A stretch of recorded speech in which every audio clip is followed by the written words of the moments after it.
서울 명동의 화려한 레스토랑 앞 차가운 빛 속에서 한 11살 소년이 떨리는 목소리로 단 한마디를 내뱉습니다. 그 말은 한국 최고의 백만장자의 인생을 송두리째 뒤바꿔 놓을 것입니다. 하지만 그 순간 그 남자는 소년을 마치 투명인간처럼 무시해버립니다. 그런데 며칠 후 그 백만장자의 집에 신비로운 물건들이 나타나기 시작합니다. 30년 전 사라졌던 도시락통, 죽은 어머니의 편지, 그리고 누구도 쓸 수 없는 어린아이의 메시지들. 이 모든 것들이 그를 과거의 가장 어두운 비밀로 이끌어갑니다. 그리고 마침내 그가 발견하게 되는 충격적인 진실은 그 굶주린 소년이 단순한 거지가 아니라는 것입니다. 과연 그 소년의 정체는 무엇일까요? 그리고 왜 운명은 이 두 사람을 다시 만나게 했을까요? 사랑과 후회, 용서와 구원이 얽힌 이 놀라운 이야기의 결말은 당신의 마음을 완전히 뒤흔들어 놓을 것입니다. 이 감동적인 이야기가 마음에 드셨다면 채널 구독과 좋아요 버튼을 눌러주시고 댓글로 어디서 시청하고 계신지 알려주세요. 서울 명동의 한 고급 레스토랑에서 은은한 재즈 음악이 흘러나오고 크리스털 샹들리에 아래 하얀 테이블보가 깔린 테이블마다 값비싼 와인잔이 반짝인다. 밖에서는 봄비가 가늘게 내리고 있고 넌사인들이 젖은 아스팔트에 형형색색으로 반사되고 있다. 레스토랑 유리창 너머로 보이는 거리에는 명품 가방을 든 여인들과 양복을 말끔히 차려입은 남자들이 우산을 쓰고 바삐 지나간다. 하지만 그 화려한 불빛들 사이 레스토랑 뒷골목 어둠 속에 작은 그림자 하나가 웅크리고 있다. 11살 진우. 찢어진 모자가 얼굴 반쪽을 가리고 있고 작은 발은 맨발로 차가운 콘크리트 바닥을 딛고 있다. 그의 눈은 레스토랑 안을 뚫어져라 바라보고 있다. 손님들이 먹다 남긴 갈비찜 한 점, 하얀 쌀밥 한 숟가락, 김치 몇 조각까지도 놓치지 않으려는 듯이 진우의 배에서 꾸르륵 소리가 난다. 그는 배를 감싸 안고 작게 웅크린다. 마지막으로 제대로 된 밥을 먹은 게 언제였는지 기억나지 않는다. 어제는 편의점 뒤에서 버려진 김밥 한 줄을 주워 먹었고 그제는 아무것도 먹지 못했다. 하지만 그는 구걸하지 않는다. 훔치지도 않는다. 그저 기다릴 뿐이다. 누군가가 음식을 남기고 나갈 때까지. 레스토랑 문이 열리며 벨소리가 울린다. 키 큰 남자가 나온다. 정확히 말하면 서도현이다. 삼성동에 펜트하우스를 두고 수입차 3대를 굴리며 하루 식비로 진우가 한 달 동안 꿈꿔봤을 돈을 쓰는 남자. 그의 손에는 최신형 아이폰이 들려있고 목에는 에르메스 넥타이가 매어 있다. 진우는 잠시 망설인다. 목구멍으로 침을 넘기고 작은 주먹을 쥐었다 폈다 한다. 그리고 마침내 일어선다. 서도현이 차를 향해 걸어가는 뒷모습을 향해 작은 발걸음으로 다가간다. 저기 아저씨. 진우의 목소리는 떨린다. 서도현이 걸음을 멈추고 돌아본다. 비싼 정장 사이로 보이는 차가운 눈빛이 진우를 내려다본다. 죄송한데요. 혹시 안 드신 음식 저 가져가도 될까요? 진우는 고개를 푹 숙인 채 물어본다. 그의 작은 손은 떨리고 있고 젖은 머리카락이 이마에 달라붙어 있다. 그는 감히 서도현의 눈을 똑바로 쳐다보지 못한다. 서도현은 잠시 멈춰선다. 그의 눈에는 혐오감이 스친다. 마치 더러운 것을 본 듯한 표정으로 진우를 훑어본다. 그리고는 아무 말 없이 고개를 돌려 자신의 벤츠를 향해 걸어간다. 마치 진우가 존재하지 않는 것처럼. 진우는 그 자리에 서서 서도현의 차가 사라질 때까지 바라본다. 비가 더 세게 내리기 시작하고 진우의 얇은 옷은 금세 흠뻑 젖는다. 하지만 그는 울지 않는다. 그저 다시 레스토랑 뒤편으로 돌아간다. 직장을 마치고 나오는 아르바이트 언니 하나가 진우를 발견한다. 김소영, 20살. 서울 변두리에서 올라와 생활비를 벌기 위해 이 레스토랑에서 설거지를 하는 여대생이다. 그녀는 진우를 본 지 일주일째다. 매번 같은 자리에서 같은 표정으로 기다리고 있는 이 작은 아이를. 진우야, 또 왔구나. 소영은 알루미늄 도시락통을 꺼낸다. 오늘 손님들이 남긴 음식들을 정성스럽게 담아둔 것이다. 갈비찜 몇 점, 밥 한 공기, 시금치 나물, 그리고 따뜻한 된장찌개 한 그릇. 고마워요, 언니. 진우는 작은 목소리로 말하며 도시락을 받는다. 그의 눈에는 눈물이 고인다. 감사함 때문일까? 아니면 혼자라는 외로움 때문일까? 어둠이 내린 골목 한편에서 진우는 도시락을 연다. 따뜻한 김이 모락모락 올라온다. 그는 젓가락을 들기 전에 잠시 눈을 감는다. 그리고 작은 목소리로 중얼거린다. 엄마, 오늘도 고마워요. 오늘은 거짓말 안 하고도 밥을 얻었어요. 이 말의 의미를 관객들은 아직 모른다. 하지만 이 한 문장이 마지막 화까지 이어질 가장 아픈 진실의 시작이라는 것을, 그리고 한 남자의 인생을 완전히 뒤바꿔 놓을 말이라는 것을 아직은 모른다. 진우는 첫 숟가락을 입에 넣는다. 따뜻한 밥이 목구멍으로 넘어가면서 그의 몸 전체에 온기가 퍼진다. 하지만 그의 마음 어딘가에는 여전히 차가운 것이 남아있다. 서도현의 그 차가운 눈빛이. 비는 더욱 세게 내리고 진우는 작은 몸을 더욱 웅크린다. 내일도 모레도 그는 이 자리에서 기다릴 것이다. 누군가의 남은 음식을, 누군가의 작은 관심을, 그리고 어쩌면 자신을 알아봐줄 그 한 사람을. 강남구 삼성동 트럼프월드 최고층 펜트하우스. 서도현의 집은 마치 건축 잡지에서 나온 듯하다. 바닥부터 천장까지 이어진 통유리창 너머로 한강이 내려다 보이고 반한강이 밤하늘의 별들과 함께 반짝인다. 이탈리아에서 공수해온 대리석 바닥 위에는 덴마크 명품 가구들이 완벽한 대칭으로 배치되어 있다. 벽면을 장식한 것은 피카소의 원작과 모네의 수련 연작이다. 이 집 하나의 가치만 해도 일반인들이 평생 벌어도 살 수 없는 금액이다. 하지만 이 모든 화려함 속에서 서도현은 잠들지 못하고 있다. 킹사이즈 침대에 누워 천장을 바라보는 그의 눈은 초점이 없다. 시계는 새벽 3시를 가리킨다. 평소라면 벌써 깊은 잠에 빠져 있을 시간이다. 내일 아침 8시에는 중요한 이사회가 있고 오후에는 새로운 호텔 부지 계약 건으로 부산까지 가야 한다. 충분한 수면은 그에게 필수다. 그런데 왜 잠이 오지 않는 걸까? 서도현은 침대에서 일어나 거실로 나간다. 자동으로 켜지는 조명이 그의 움직임을 감지해 은은하게 공간을 밝힌다. 그는 미니바에서 30년산 발렌타인 위스키를 꺼내 잔에 따른다. 얼음 하나를 떨어뜨리자 톡 하는 소리와 함께 황금빛 액체가 살짝 흔들린다. 한 모금을 마시며 창밖을 바라본다. 저 멀리 명동 방향의 불빛들이 반짝인다. 그리고 그 순간 또다시 그 목소리가 귓가에 맴돈다. 혹시 안 드신 음식 저 가져가도 될까요? 서도현은 미간을 찌푸린다. 왜 그 지저분한 꼬마의 목소리가 자꾸 머릿속에서 맴도는 거지? 그는 지금까지 수많은 거지들을 봤다. 지하철 계단에서 구걸하는 노인들, 길거리에서 카드보드지를 들고 서 있는 노숙자들, 모두 무시했다. 그들에게 돈을 주는 것은 그들을 더욱 나약하게 만들 뿐이라고 믿어왔다. 자신처럼 바닥에서 시작해서 정상까지 올라온 사람으로서 그는 확신했다. 가난은 게으름의 결과고 성공은 노력의 대가라고. 하지만 오늘 밤은 다르다. 그 아이의 떨리는 목소리, 고개를 숙인 모습, 그리고 그 작은 손들이 자꾸 떠오른다. 서도현의 과거는 화려하지 않았다. 아니, 오히려 그 누구보다 비참했다. 전주의 한 가톨릭 고아원에서 자란 그는 16살까지 그곳에서 보냈다. 성베드로 고아원. 차가운 콘크리트 건물에서 20명의 아이들이 함께 지냈다. 매일 아침 6시에 일어나 기도를 드리고 보리밥과 된장찌개로 아침을 때웠다. 점심은 급식 봉사자들이 가져다주는 김치와 밥, 저녁은 다시 보리밥이었다. 그때 서도현도 배가 고팠다. 항상 배가 고팠다. 하지만 그는 절대 구걸하지 않았다. 대신 밤마다 신문 배달을 했고 주말에는 시장에서 짐을 날랐다. 15살 때부터는 공사장에서 벽돌을 나르기도 했다. 그렇게 모은 돈으로 고등학교를 졸업했고 야간 대학을 다니며 낮에는 식당에서 설거지를 했다. 나는 그렇게 올라왔다.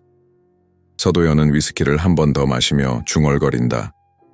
그의 목소리에는 자부심과 동시에 어떤 차가운 확신이 담겨 있다. 아무도 도와주지 않았어. 나 혼자 이 모든 걸 이뤄냈다고. 하지만 정말 그럴까? 서도현의 기억 저편에는 묻어둔 얼굴들이 있다. 매일 밤 그에게 우유 한 잔을 가져다 주던 마리아 수녀, 공사장에서 그를 아들처럼 챙겨주던 김반장, 대학 등록금을 몰래 보태주던 고아원 원장님. 하지만 그는 그런 기억들을 의도적으로 지워버렸다. 성공한 후에는 더욱 철저하게. 다음 날 아침 서도현은 평소처럼 6시에 일어난다.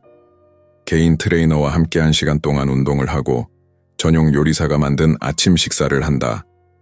연어 스테이크, 아보카도 샐러드, 갓 짜낸 오렌지 주스. 한 끼 식사비만 해도 일반인의 하루 생활비에 해당한다.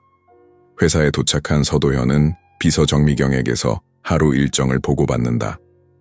사장님, 오전 9시 이사회 회의, 11시 신규 투자처 미팅, 오후 2시 부산 출장. 알겠어. 그런데 미경씨, 우리 회사 주변에 노숙자들이 많이 보이나? 갑작스러운 질문에 정미경이 당황한다. 평소 그런 것에는 전혀 관심을 보이지 않던 사장이 왜 갑자기? 글쎄요. 특별히 신경 써본 적은 없는데요. 혹시 무슨 문제라도 있으신가요? 아니야, 그냥. 서도현은 고개를 저으며 자신의 사무실로 들어간다. 사무실 벽면 한쪽에는 그의 성공 스토리를 담은 기사들이 액자에 담겨 걸려 있다. 고아원 출신 CEO, 연 매출 5천억 호텔 제국건설, 맨손으로 시작해 재계 순위 30위까지, 서도현 회장, 올해의 경영인 선정. 그는 이 액자들을 볼 때마다 자부심을 느꼈다. 하지만 오늘은 왜인지 마음이 편하지 않다. 점심시간 서도현은 평소와 다르게 운전기사 없이 직접 차를 몰고 명동으로 향한다. 특별한 이유는 없다. 그저 궁금해서. 그 아이가 아직 그곳에 있는지. 르자르댕 앞에 차를 세운다. 레스토랑 주변을 둘러보지만 어제 그 아이는 보이지 않는다. 서도현은 안도감을 느끼면서도 동시에 묘한 실망감을 감춘다. 안도감은 더 이상 그 떨리는 목소리를 들을 필요가 없어서이고, 실망감은 그 이유를 서도현 자신도 모르겠다. 회사로 돌아가는 길, 서도현의 벤츠는 신호등에 멈춘다. 그때 조수석 창문을 톡톡 두드리는 소리가 난다. 서도현이 고개를 돌리자 한 중년 남성이 손에 무언가를 들고 서 있다. 편지였다. 서도현 사장님 맞으시죠? 이거 전해달라고 부탁받았습니다. 남자는 편지를 창문 틈새로 밀어넣고는 재빨리 사라진다. 서도현은 어리둥절해하며 편지를 들여다본다. 봉투에는 그의 이름만 적혀 있고 발신인 주소는 없다. 신호가 바뀌어 차가 출발한다. 서도현은 편지를 조수석에 놓고 운전에 집중한다. 하지만 그 작은 봉투가 자꾸만 시선을 끈다.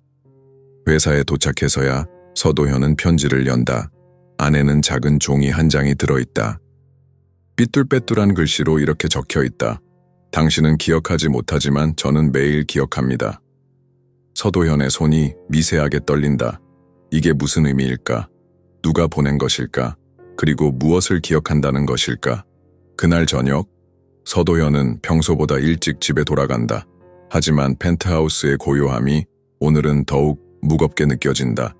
그는 와인을 따라 놓고 소파에 앉아 그 편지를 다시 들여다본다. 당신은 기억하지 못하지만 저는 매일 기억합니다. 어린아이의 글씨체다. 분명히. 하지만 누구일까? 서도현은 자신의 과거를 훑어본다. 고아원 시절의 친구들? 하지만 그들과는 이미 연락이 끊어진 지 오래다.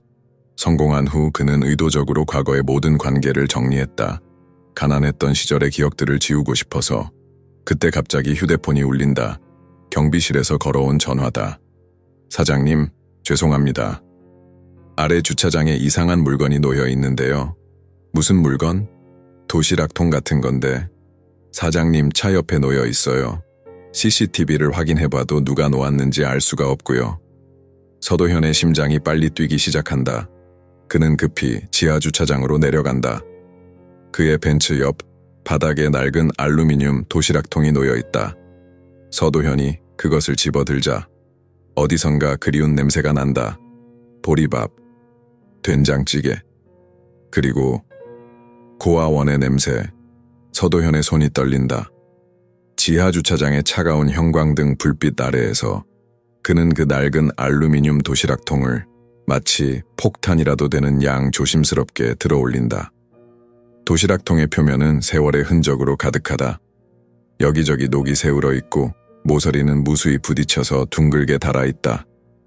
하지만 서도현에게는 이 모든 상처들이 낯설지 않다. 아니, 너무나 익숙하다. 이것은 그가 고아원에서 사용하던 바로 그 도시락통이다. 서도현의 기억이 30년 전으로 되돌아간다. 성베드로 고아원의 차가운 아침, 6살이었던 그는 매일 이 도시락통에 보리밥과 김치 몇 조각을 담아서 유치원에 갔다. 다른 아이들은 모두 예쁜 캐릭터 도시락통을 가져왔지만 고아원 아이들에게는 이런 낡은 알루미늄 통이 전부였다. 서도현은 늘 점심시간이 부끄러웠다. 다른 아이들이 햄버거나 김밥을 먹을 때 그는 구석에서 혼자 보리밥을 먹었다. 하지만 지금 그의 손에 들린 이 도시락통은 단순히 비슷한 것이 아니다. 이것은 정확히 그가 사용하던 바로 그것이다. 증거는 도시락통 바닥에 있다. 어린 서도현이 못으로 새겨 넣은 작은 별 모양이 여전히 그곳에 있다. 이게 어떻게? 서도현의 목소리가 떨린다. 그는 주차장을 둘러본다. CCTV가 모든 구석을 비추고 있지만 누가 이것을 놓았는지 알 수 없다고 했다. 마치 이 도시락통이 스스로 여기 나타난 것처럼. 서도현은 도시락통을 연다. 뚜껑이 열리자 따뜻한 김이 솟아오른다. 불가능한 일이다. 차가운 지하 주차장에 혼자 놓여있던 도시락통에서 어떻게 따뜻한 김이 나올 수 있단 말인가. 안에는 정확히 30년 전 그가 먹던 그 음식들이 들어있다. 보리밥, 고춧가루가 뿌려진 멸치 몇 마리, 그리고 고추장에 버무린 나물 한 젓가락. 심지어 냄새까지 똑같다. 서도현의 코끝이 시큰해진다. 이 냄새는 어머니의 냄새다. 그렇다. 서도현에게도 어머니가 있었다. 한미숙. 그가 5살 때까지 그를 키워주던 여인. 결핵으로 죽어가면서도 마지막까지 그를 위해 이런 도시락을 싸주던 사람. 서도현은 그녀의 죽음 이후 고아원으로 보내졌고 그 후로는 어머니에 대한 기억을 의도적으로 지워버렸다. 너무 아프니까. 하지만 지금 이 도시락통의 냄새가 모든 기억을 되살려낸다.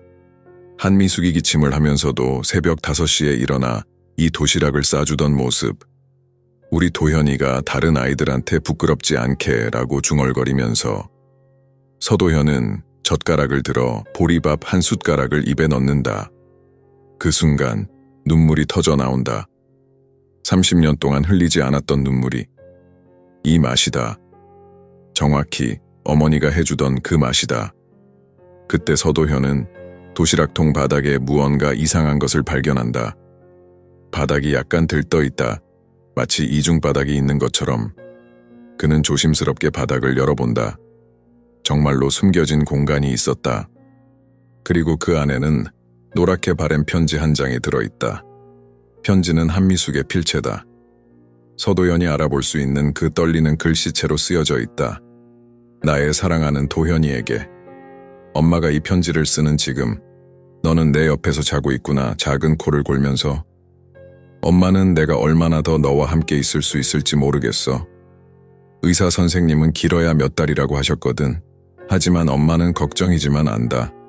우리 도현이는 착한 아이라는 걸. 고아원에서도 다른 아이들과 사이좋게 지낼 거고 어려운 친구들이 있으면 도와줄 거라는 걸. 너는 어릴 때부터 그랬어. 자기 것을 남과 나누는 것을 아까워하지 않는 아이. 도연아, 엄마가 없어도 약속해줘. 나중에 네가 크고 멋진 사람이 되더라도 작고 약한 사람들을 잊지 말아줘. 너도 한때는 작았고 도움이 필요했다는 걸 기억해줘. 그리고 누군가 도움을 청할 때 엄마 생각을 해줘. 엄마는 너를 믿어. 우리 도연이는 분명 좋은 사람이 될 거야. 사랑해, 엄마가.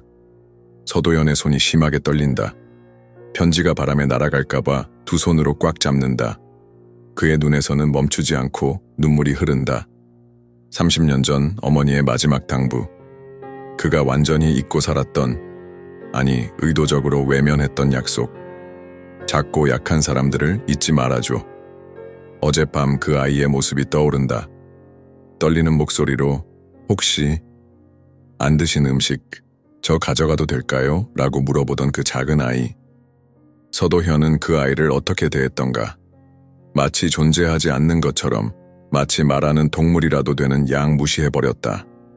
서도현은 편지를 다시 도시락통에 넣고 뚜껑을 닫는다. 그리고 엘리베이터를 타고 자신의 펜트하우스로 올라간다. 하지만 집에 도착해서 도시락통을 식탁에 놓고 보니 그 안이 비어있다. 아까 분명히 보리밥과 반찬들이 들어있었는데 지금은 아무것도 없다. 편지도 사라졌다. 내가 환각을 본 건가? 서도현은 자신의 정신 상태를 의심한다. 스트레스 때문에 이상한 것들이 보이는 건 아닐까? 하지만 그의 입에는 여전히 보리밥의 맛이 남아있다. 그리고 눈가에는 눈물의 자국이 마르지 않았다. 그날 밤 서도현은 또다시 잠들지 못한다. 그는 거실을 걸어다니며 생각한다. 어머니의 편지에 적힌 말들을, 그리고 자신이 지금까지 살아온 방식을. 성공하기 위해 그는 모든 것을 버렸다. 가난했던 과거, 도움을 받았던 기억들, 그리고 약한 사람들에 대한 연민까지도. 강한 자만이 살아남는다는 것이 그의 신념이었다. 약한 자들을 도우는 것은 그들을 더욱 약하게 만들 뿐이라고 믿었다. 하지만 정말 그럴까? 서도현은 자신의 성공이 정말로 혼자만의 힘으로 이룬 것인지 되돌아본다. 고아원의 마리아 수녀님이 그에게 공부방을 마련해주지 않았다면? 공사장의 김 반장이 그를 아들처럼 챙겨주지 않았다면? 대학교 선배가 첫 직장을 소개해주지 않았다면?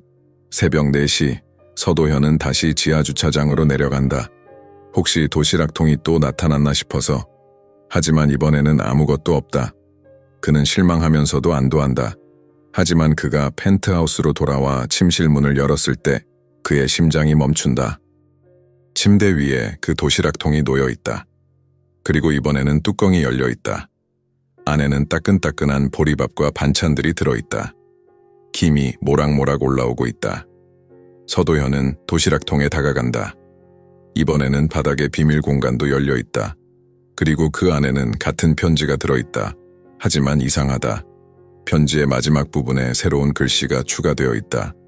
다른 필체로, 어린아이의 글씨로. 아저씨, 아직 늦지 않았어요. 엄마가 그러셨어요. 사람은 언제든 다시 시작할 수 있다고. 서도현의 전신에 소름이 돋는다. 누가 이런 것을 하고 있는 걸까? 그리고 왜? 그가 도시락통을 쓰레기통에 던져 넣으려는 순간 현관문에서 벨소리가 난다. 새벽 4시 반에 누가 찾아온다는 말인가? 인터폰을 확인해보니 경비원이 서 있다. 사장님, 죄송합니다. 현관에 또 이상한 것이 놓여 있어서요. 서도현은 급히 현관으로 나간다. 문 앞에는 작은 상자 하나가 놓여 있다. 상자를 열어보니 안에는 흑백 사진 한 장이 들어있다. 사진 속에는 5살쯤 된 어린 서도현이 한미숙의 품에 안겨 웃고 있다. 사진 뒷면에는 이렇게 적혀 있다. 그때의 약속을 지킬 시간이 왔어요. 서도현은 더 이상 참을 수 없었다. 새벽 5시, 그는 회사 보안팀장 박철수에게 전화를 걸었다. 박철수는 전직 국정원 요원 출신으로 서도현이 가장 신뢰하는 인물 중 하나였다. 팀장님, 죄송합니다. 이른 시간에. 사장님, 무슨 일이세요? 목소리가. 명동 르자르댕 레스토랑 주변 CCTV를 모두 확인해 주세요. 지난 일주일치. 그리고 한 아이를 찾고 있습니다. 서도현의 목소리는 떨리고 있었다. 박철수는 20년간 서도현을 지켜봐왔지만 이렇게 동요하는 모습은 처음이었다. 어떤 아이 말씀이신가요? 11살 정도, 남자아이. 찢어진 모자를 쓰고 맨발이었어요. 레스토랑 뒤편에서 음식을 구걸하는. 서도현은 말을 멈췄다. 구걸이라는 단어가 입에서 나오자 가슴이 먹먹해졌다. 그 아이는 구걸하지 않았다. 그저 정중하게 물어봤을 뿐이었다. 2시간 후 박철수는 서도현의 사무실에 나타났다. 그의 손에는 태블릿과 여러 개의 USB가 들려 있었다. 사장님, 찾았습니다. 박철수가 태블릿을 켰다. 화면에는 명동 일대의 CCTV 영상들이 시간순으로 정리되어 있었다. 그는 첫 번째 영상을 재생했다. 이 아이가 맞나요? 화면 속에서 진우가 레스토랑 뒤편을 걸어가고 있었다. 서도현의 심장이 빨리 뛰기 시작했다. 맞다. 바로 그 아이였다. 계속 보여주세요. 영상들이 이어졌다. 진우가 쓰레기통 옆에서 잠자는 모습, 비를 맞으며 처마 밑에서 웅크리고 있는 모습, 그리고 레스토랑 직원에게서 음식을 받아가는 모습까지. 서도현은 숨을 참고 화면을 바라봤다. 이상한 점이 있습니다, 사장님. 박철수가 화면을 멈췄다. 뭔가요? 이 아이, 걸음걸이가 특이해요. 왼쪽 다리를 약간 절고 있습니다.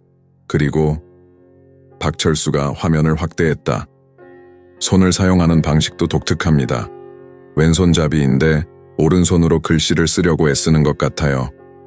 마치 누군가에게 오른손 사용을 강요받은 것처럼. 서도현의 머릿속에 어떤 기억이 스쳤다. 고아원 시절, 자신도 왼손잡이였지만 수녀님들이 오른손 사용을 강요했었다. 왼손잡이는 예의에 어긋난다면서. 더 찾아보셨나요? 이 아이가 어디서 왔는지 그것도 조사했습니다. 하지만 이상해요. 박철수가 다른 파일을 열었다. 이 아이는 약 한 달 전부터 명동 일대에서 목격되기 시작했어요. 그 전까지는 어디에도 기록이 없습니다. 마치 갑자기 나타난 것처럼. 한 달 전? 서도현이 중얼거렸다. 바로 자신이 새로운 호텔 사업을 발표한 시기였다. 우연의 일치일까? 더 이상한 건 이 아이가 당신을 찾고 있는 것 같다는 겁니다. 박철수가 새로운 영상을 재생했다.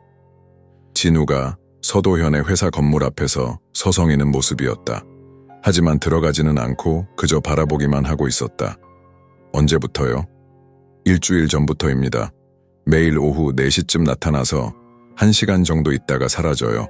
서도현의 가슴이 두근거렸다. 그 아이가 자신을 찾고 있었다고? 왜? 그런데 사장님, 박철수의 목소리가 진지해졌다. 이 아이에 대해 더 조사를 해봤는데요. 놀라운 사실을 발견했습니다. 뭔가요? 인천에 있는 한 고아원에서 이 아이에 대한 기록을 찾았어요. 이름은 김진우. 하지만 박철수가 서류를 꺼냈다. 이 아이의 어머니가 한미숙이라고 되어 있습니다. 서도현의 얼굴이 하얗게 변했다. 한미숙, 자신의 어머니와 같은 이름이었다. 동명이인이겠죠? 서도현의 목소리가 떨렸다. 그럴 수도 있겠지만 더 조사해보니 이상한 점들이 많아요.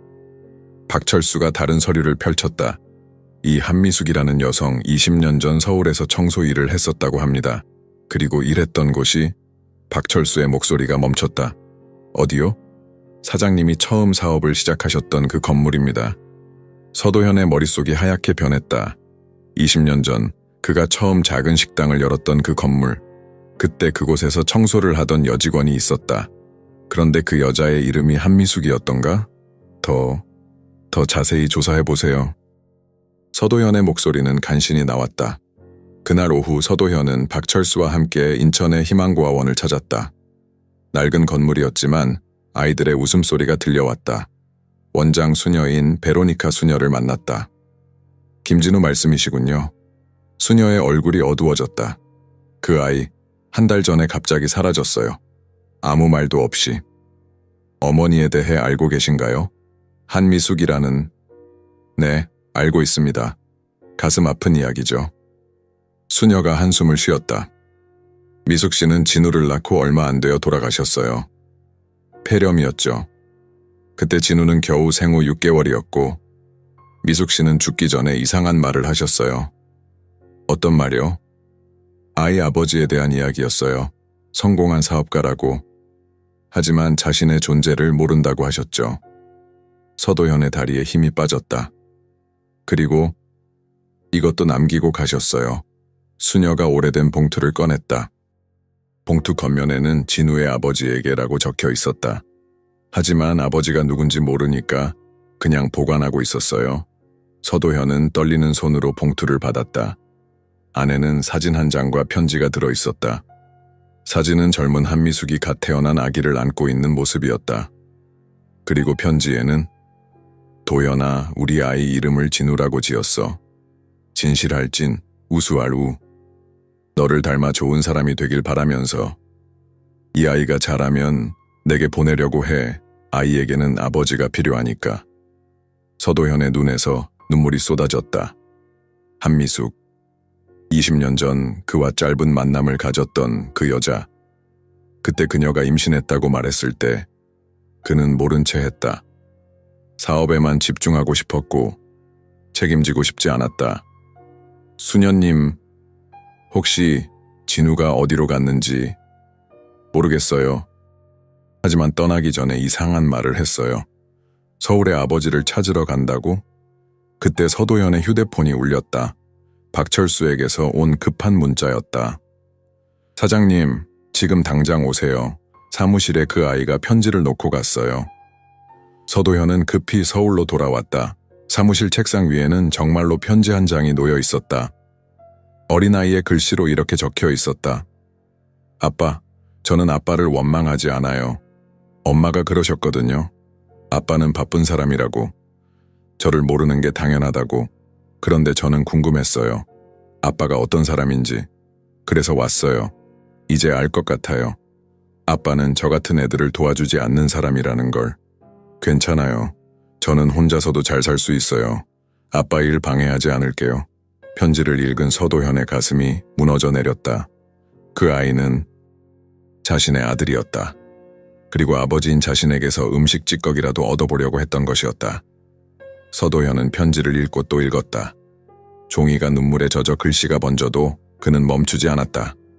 아들, 자신에게 아들이 있었다. 그리고 그 아들이 굶주린 채로 자신 앞에 나타났는데 그는 그를 마치 길거리의 쓰레기처럼 취급했다. 박 팀장, 서도현이 소리쳤다. 박철수가 급히 들어왔다. 사장님, 진우를 찾아야 해요, 지금 당장. 서도현의 목소리는 절박했다. 그는 일어나 사무실을 서성이기 시작했다. 명동 일대를 다 뒤져보세요. 모든 골목, 모든 건물, 지하상가까지. 그리고 다른 지역 고아원들도 연락해보고, 아니 노숙자 쉼터들도 확인해보세요. 알겠습니다, 사장님. 그런데 박철수가 망설였다. 뭔가요? 혹시 이 아이가 사장님과 어떤 관계인가요? 이렇게까지 찾으시는 걸 보니. 서도현은 잠시 말을 멈췄다. 어떻게 설명해야 할까? 20년 전의 실수? 아니면 자신이 저질렀던 가장 큰 죄? 제 아들일 수도 있어요. 박철수의 눈이 커졌다. 아들이요? 20년 전에 한 여자와 만났었어요. 한미숙이라는. 그때 그녀가 임신했다고 했는데 저는 모른 척했어요. 서도현의 목소리가 떨렸다. 그 여자는 혼자서 아이를 낳고 키우다가 세상을 떠났고 아이는 고아원에서 자랐어요. 그리고 이제 그 아이가 저를 찾아온 거예요. 박철수는 잠시 말을 잇지 못했다. 서도현이 평소 얼마나 차갑고 철저한 사람인지 알고 있었기 때문이다. 그런 그가 이렇게 무너져 내리는 모습은 상상도 할 수 없었다. 그날 밤 서도현은 혼자 명동 거리를 돌아다녔다. 레스토랑, 카페, 심지어 지하상가까지 모든 곳을 찾아다녔다. 하지만 진우는 어디에도 보이지 않았다. 서도현의 머릿속은 20년 전 기억들로 가득했다. 한미숙을 처음 만났을 때의 기억이 생생했다. 그때 서도현은 겨우 22살이었다. 작은 분식점을 차려 간신히 생계를 꾸려가고 있었다. 그 건물의 청소를 담당하던 한미숙은 20살의 어린 여자였다. 매일 새벽 5시에 나타나 조용히 청소를 하고 서도현이 가게를 열 준비를 할 때쯤 사라지곤 했다. 처음에는 인사만 나누던 사이였다. 하지만 어느 날 서도현이 감기로 알아누웠을 때 미숙이 죽을 끓여다 주었다. 그때부터 둘 사이에 무언가가 시작되었다. 미숙은 순수했다.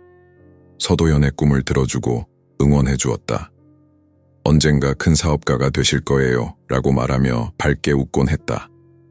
서도현은 그녀의 그런 모습에 마음이 끌렸다. 하지만 그들의 관계는 오래가지 못했다. 서도현에게 사업 기회가 생겼을 때 미숙이 임신 소식을 알렸다. 그때 서도현은 어떻게 반응했던가? 지금은 안 돼요. 사업이 중요해요. 하지만 도현 씨, 이 아이는 나중에 생각해요. 지금은 아니에요. 서도현은 그때 미숙을 차갑게 밀어냈다. 사업 성공이 더 중요했다. 사랑, 책임. 그런 것들은 나중에 생각하면 되는 것이었다. 미숙은 며칠 더 설득하려 했지만 서도현은 피했다. 아예 만나지도 않았다. 그리고 어느 날 미숙은 청소 일을 그만뒀다. 서도현은 그때 안도감을 느꼈다. 이제 방해받지 않고 사업에 집중할 수 있다고 생각했다. 하지만 지금 생각해보니 그때 미숙의 마음은 어땠을까? 혼자서 아이를 낳고 키워야 한다는 두려움, 사랑했던 사람에게 버림받았다는 절망감. 서도현은 그 모든 것을 외면했다. 새벽 2시, 서도현은 한강공원에 앉아 있었다. 차가운 바람이 불어왔지만 그는 움직이지 않았다. 휴대폰이 울렸다. 박철수에게서 온 전화였다. 사장님, 찾았습니다. 서도현의 심장이 뛰기 시작했다. 어디요? 영등포의 한 쉼터에서 목격되었어요. 하지만 박철수의 목소리가 어두워졌다. 뭔가요? 아이가 많이 아픈 것 같습니다. 쉼터 직원 말로는 고열에 시달리고 있다고. 서도현은 즉시 일어났다. 지금 어디 있어요? 서울역 근처 희망 쉼터예요. 하지만 사장님, 아이가 아무하고도 말을 하지 않는다고 해요. 이름도 밝히지 않고. 서도현은 급히 차를 몰고 희망 쉼터로 향했다. 새벽 3시 쉼터 앞에 도착했을 때 박철수가 기다리고 있었다. 어떤 상황이에요? 아이가 이틀 전부터 이곳에 있었어요. 하지만 아무것도 먹지 않고 말도 하지 않아요. 그냥 구석에서 웅크리고 있을 뿐이라고. 쉼터 안으로 들어갔을 때 서도현의 가슴이 무너져 내렸다. 구석 침대에 작은 몸을 웅크리고 누워있는 진우가 보였다. 그의 얼굴은 열로 빨갛게 달아올라 있었고 작은 몸은 이불 속에서 덜덜 떨고 있었다. 진우야. 서도현이 조심스럽게 다가갔다. 진우가 눈을 떴다. 열로 인해 초점이 흐릿했지만 서도현을 알아보는 것 같았다.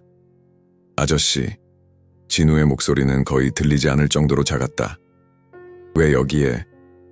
왜 아프게 되도록 내버려뒀어? 서도현이 무릎을 꿇고 진우 옆에 앉았다.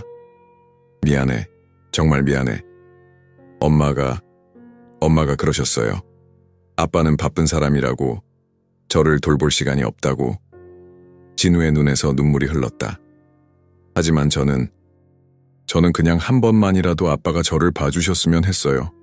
음식 달라고 한 것도 정말 배가 고파서가 아니라 아빠가 저를 기억해 주셨으면 해서였어요. 서도현의 눈에서도 눈물이 쏟아졌다. 진우야, 아빠가 잘못했어.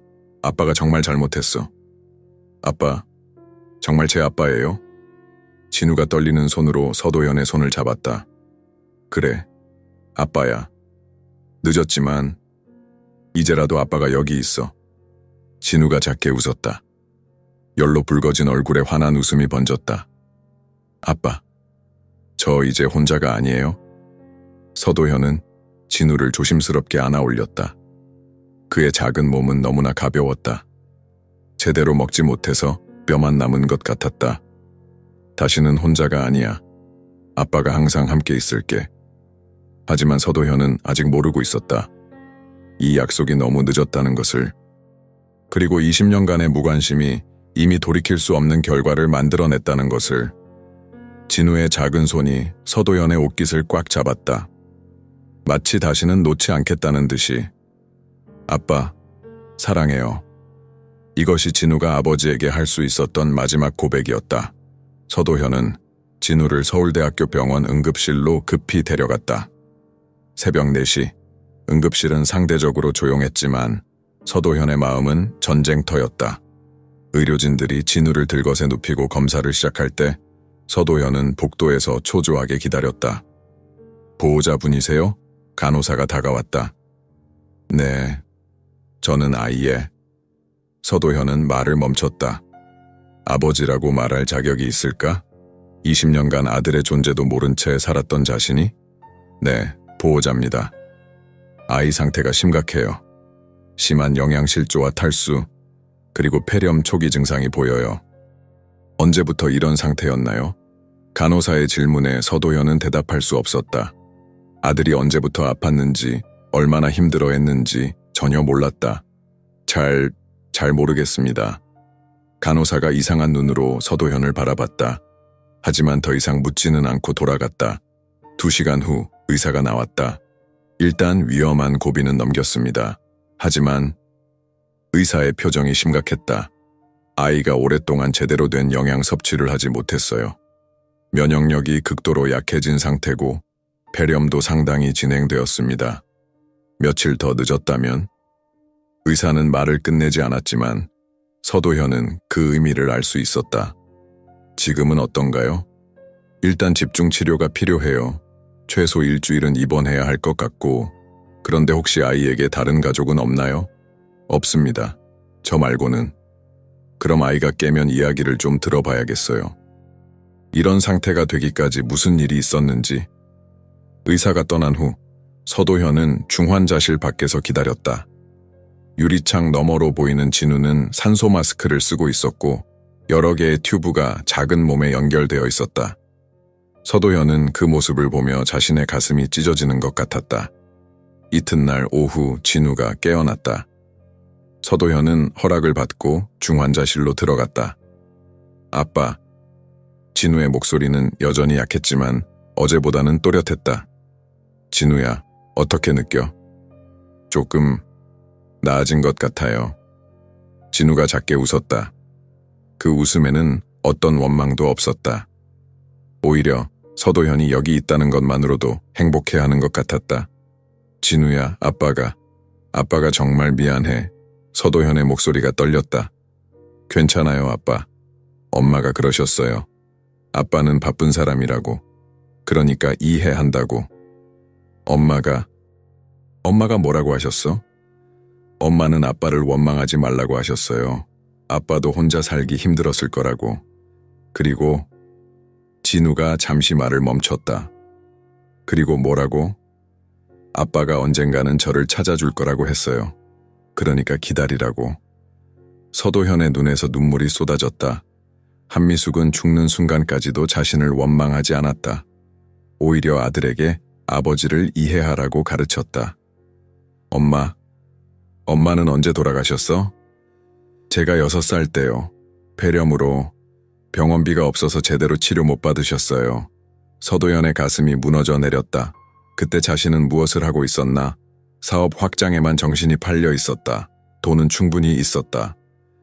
만약 그때 한미숙이 연락했다면 병원비 정도는 얼마든지 도와줄 수 있었다.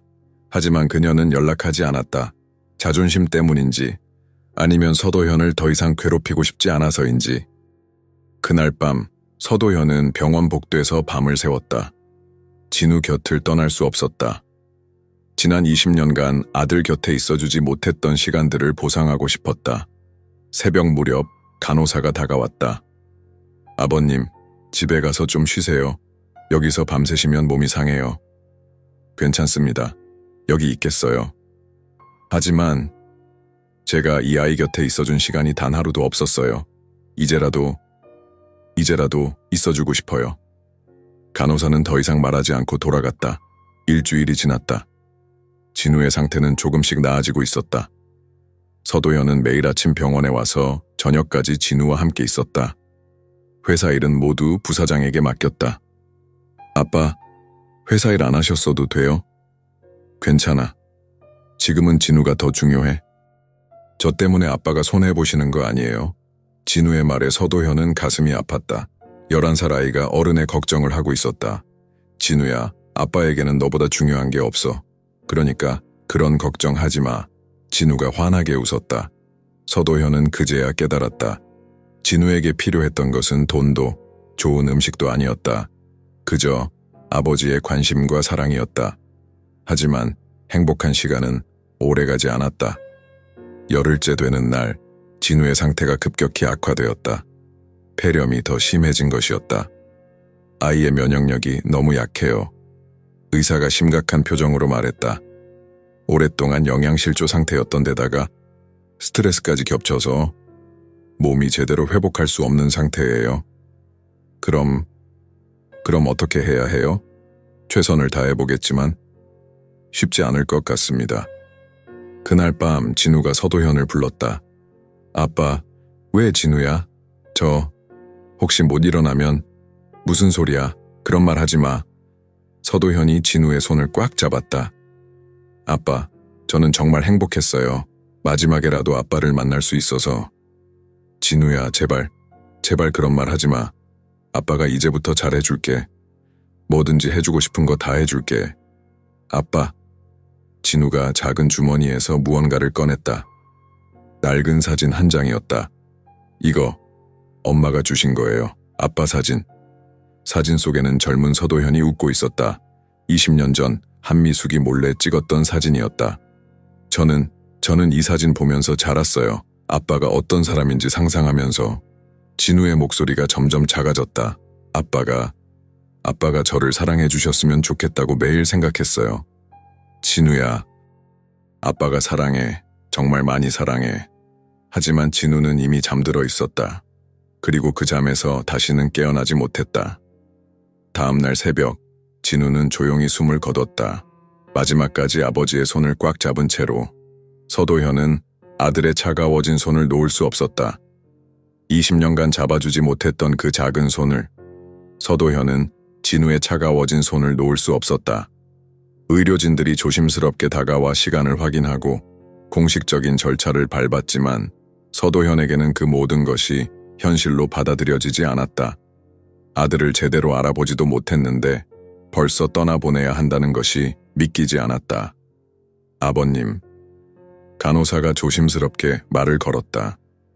이제 준비를 하셔야 할 것 같은데요. 서도현은 고개를 끄덕였지만 여전히 진우의 손을 놓지 않았다. 이 손을 놓는 순간 정말로 모든 것이 끝나버릴 것 같았다. 아빠가 늦었어. 정말 늦었어. 서도현의 목소리는 거의 속삭임에 가까웠다. 중환자실의 차가운 공기가 그의 볼을 스쳐 지나갔지만 그는 느끼지 못했다. 마음이 너무 아파서 몸의 감각을 잃어버린 것 같았다. 병원에서 진우의 유품을 정리할 때 서도현은 진우가 가지고 있던 작은 가방을 발견했다. 낡은 천 가방이었는데 안에는 몇 가지 물건들이 들어있었다. 첫 번째는 한미숙의 사진이었다. 젊었을 때 그녀가 갓 태어난 진우를 안고 환하게 웃고 있는 모습. 사진 뒷면에는 진우야, 엄마가 항상 너와 함께 있을게 라고 적혀 있었다. 두 번째는 고아원에서 받은 성경책이었다. 구석구석이 낡아 있고 여러 구절에 밑줄이 그어져 있었다. 특히 사람이 무엇을 주고 자기 목숨과 바꾸겠느냐라는 구절에는 진우가 직접 쓴 메모가 있었다. 아빠와 함께 있는 하루면 좋게요. 세 번째는 서도현이 가장 놀란 것이었다. 바로 그 낡은 알루미늄 도시락통이었다.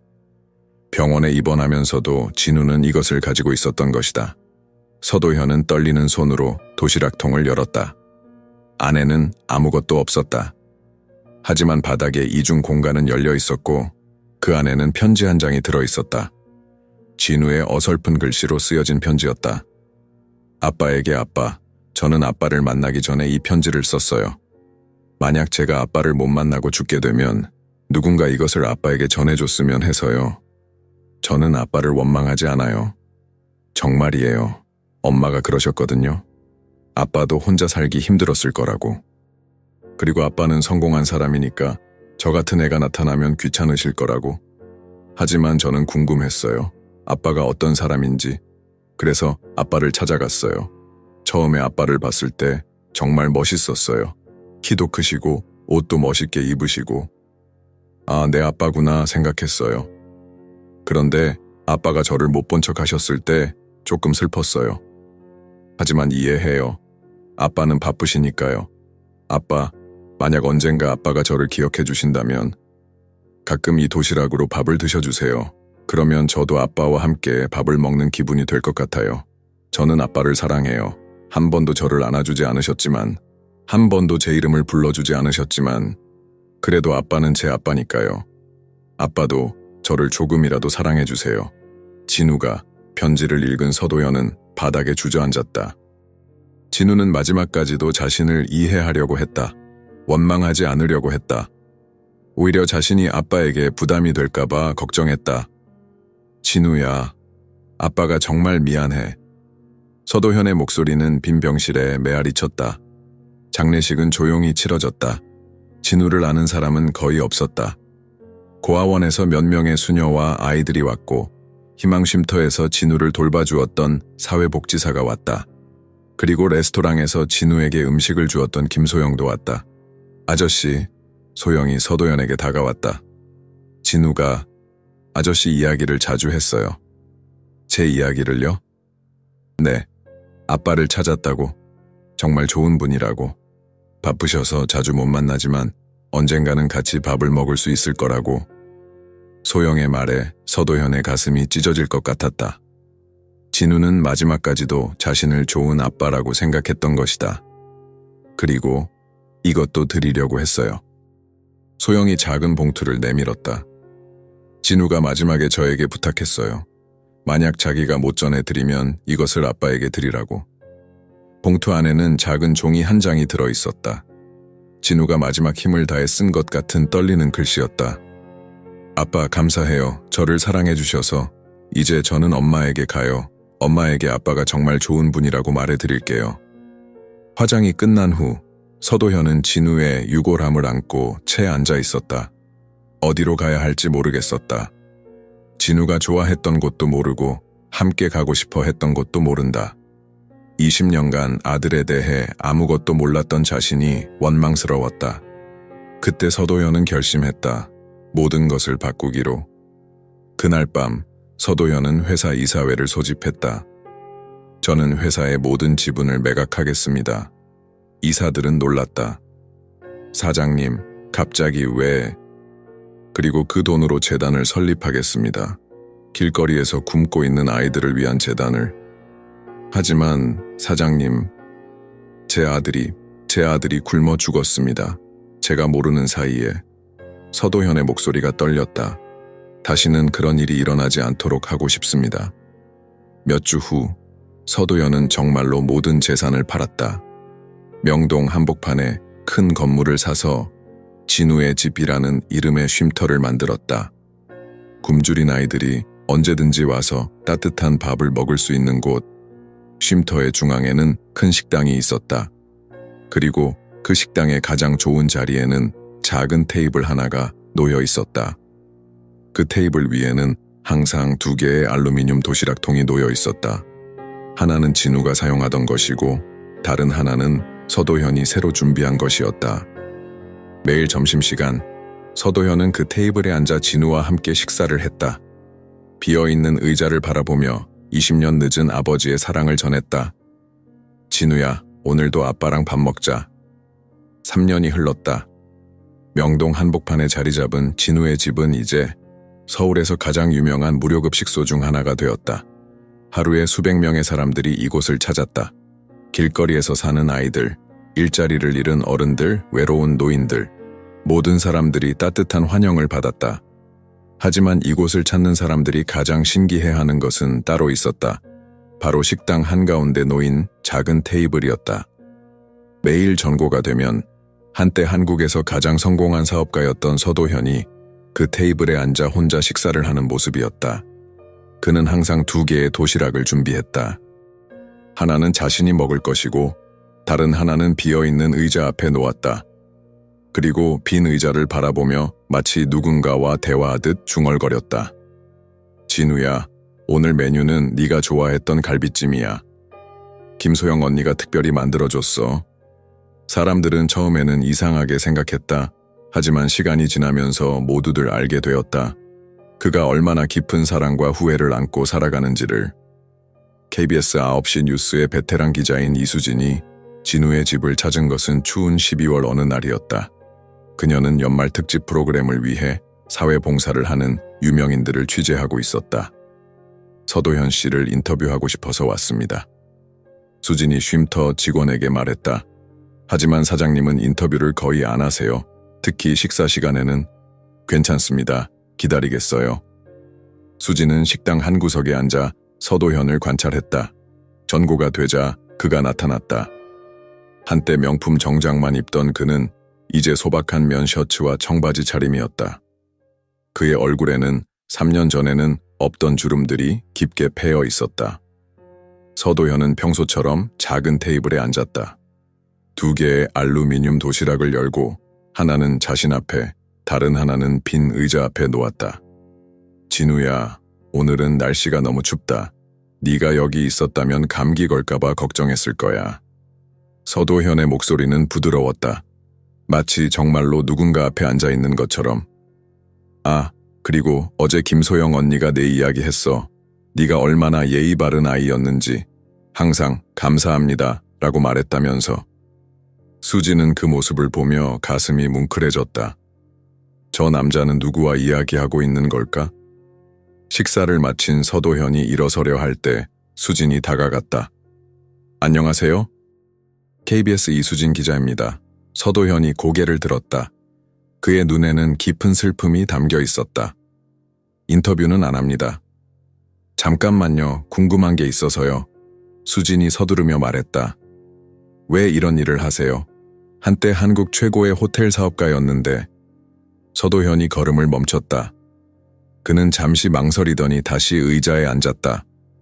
기자님, 혹시 자녀가 있으세요? 네, 아들이 하나 있어요.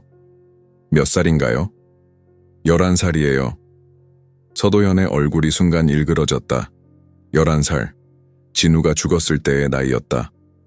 그 아이가 배가 고프다고 하면 어떻게 하세요? 당연히 밥을 해주죠. 만약 길에서 다른 아이가 배가 고프다고 하면요? 수진이 잠시 생각했다. 글쎄요, 도와주려고 하겠지만 제 아이만큼은 아닐 거예요. 맞아요. 그게 일반적인 반응이죠. 서도현이 쓴웃음을 지었다. 하지만 저는 제 아들이 굶어 죽도록 내버려뒀어요. 수진이 놀랐다. 아들이요? 네. 진우라는 아들이 있었어요. 제가 그 아이의 존재도 모른 채 살았고 그 아이는 길거리에서 혼자 굶어가며 저를 찾아다녔어요. 서도현의 목소리가 떨리기 시작했다. 그 아이가 마지막으로 저에게 부탁한 게 뭔지 아세요? 음식 찌꺼기라도 좀 달라는 거였어요. 제 아들이 아버지에게 구걸을 한 거예요. 수진의 눈에 눈물이 고였다. 그래서 이 일을 하시는 거군요. 저는 매일 여기 앉아서 진우와 밥을 먹어요. 20년 동안 못해준 것들을 지금이라도 하려고요. 서도현이 빈 의자를 바라봤다. 사람들은 제가 미쳤다고 생각할 거예요. 죽은 아이와 밥을 먹는다고. 하지만 저한테는 진우가 아직 여기 있어요. 매일 저를 기다리고 있어요. 그럼 앞으로도 계속 이 일을 하실 건가요? 죽을 때까지요. 이것이 제가 진우에게 할 수 있는 마지막 사랑이니까. 며칠 후 수진의 기사가 방송되었다. 한때 호텔왕이었던 남자, 죽은 아들과의 약속을 지키다라는 제목의 특집 프로그램이었다. 방송에서는 서도현의 이야기와 진우의 이야기가 자세히 다뤄졌다. 방송이 나간 후 진우의 집에는 전국에서 사람들이 몰려들었다. 어떤 사람들은 봉사를 하기 위해, 어떤 사람들은 기부를 하기 위해, 그리고 어떤 사람들은 그저 서도현을 보기 위해 왔다. 하지만 서도현의 일상은 바뀌지 않았다. 매일 정고, 그는 여전히 그 작은 테이블에 앉아 진우와 식사를 했다. 어느 비오는 목요일 오후, 한 어린 남자아이가 진우의 집에 들어왔다.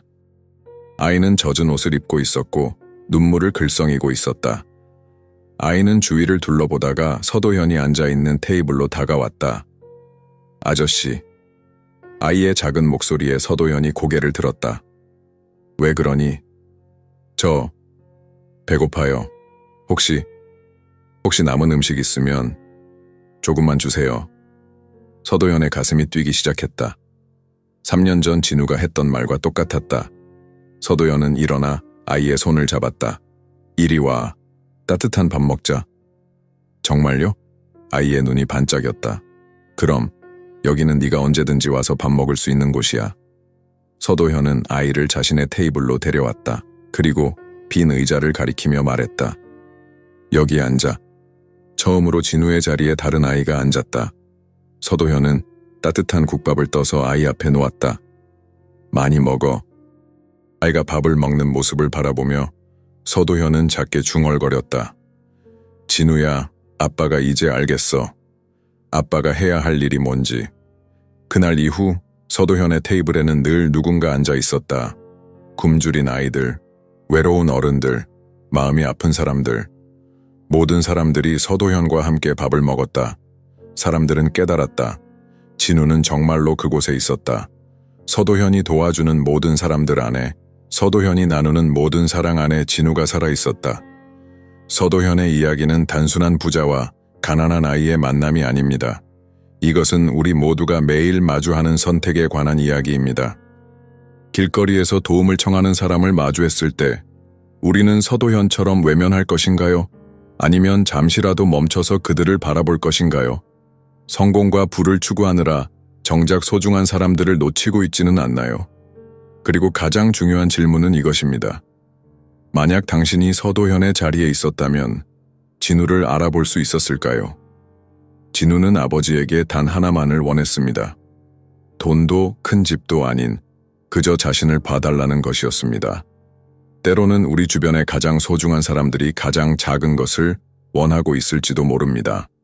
관심, 사랑, 그리고 존재를 인정받는 것 말입니다.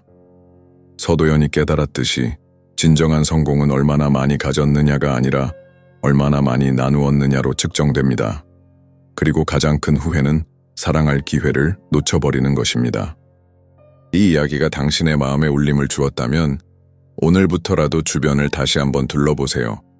혹시 당신만을 기다리고 있는 누군가가 있을지도 모릅니다. 이 감동적인 이야기를 더 많은 사람들과 나누고 싶으시다면 구독 버튼을 누르시고 좋아요와 공유로 따뜻한 마음을 전해주세요. 당신의 작은 관심이 누군가에게는 세상 전부가 될 수 있습니다.